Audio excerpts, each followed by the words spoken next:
It's documented in Linda Hunt's book, Project Paperclip, that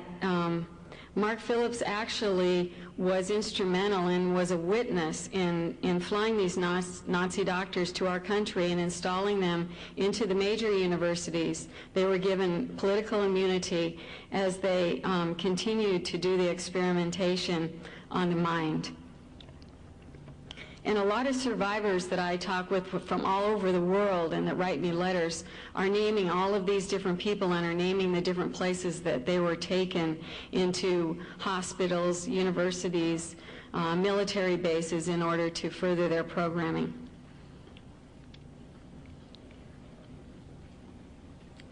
The other thing I would like, that I think is really, really important to explain, is that people that have been satanically, ritualistically abused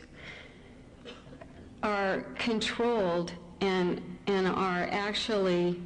the plan of control was to manipulate people through, not only through the trauma which causes the multiple personality and dissociation, but also the guilt. And I don't know that I could really explain to you, but I think that those of you that are parents might understand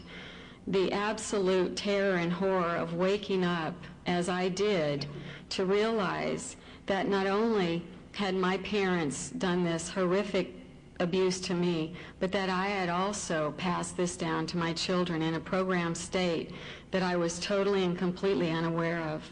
And I think that anyone that ever says that they've been programmed or ritually abused and says that they did not abuse their own children or pass this down are really not truly survivors of this abuse, because that is the way that they keep people totally and completely under control.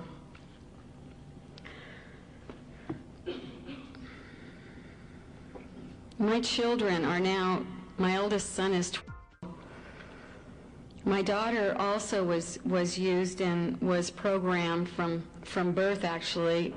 She was taken out of my arms in the hospital, and an intelligence officer stuffed a wadded tissue down her throat and brought her near death immediately after her birth in order to dissociate her and to dissociate me and terrify me to not tell. Kelly is now in basically a group home. And she is totally and completely a mess. And I believe that there are children all over the world who are suffering from this and are stuffed away in mental hospitals or prisons or whatever and not believed. And so in this way, the plan continues to proliferate, and these children end up not getting the help that they deserve because of the media cover-up, because this is all such a large political agenda with such, as you can see, it's got wide backing. It's got a lot of years of loyalty to it and a lot of people and a lot of technology. But I believe that they were short-sighted as far as not understanding that even their technology that was guaranteed that I could never remember by national security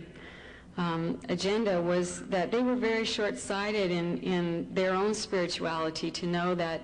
my innate spirituality would be what would lead me out of this and into the truth of what happened. And so that's where I believe that as we're all able to connect more spiritually, to be discerning and to not just take what people say or what you read in the newspaper, like with Mr. Harris, to not just believe what you read, but to question it, and to stop watching all of this television that is just giving you the propaganda lies that they want you to believe, but there is a way out of it, and that's by learning to critically analyze, think on our own, and trust ourselves to know that we know the truth.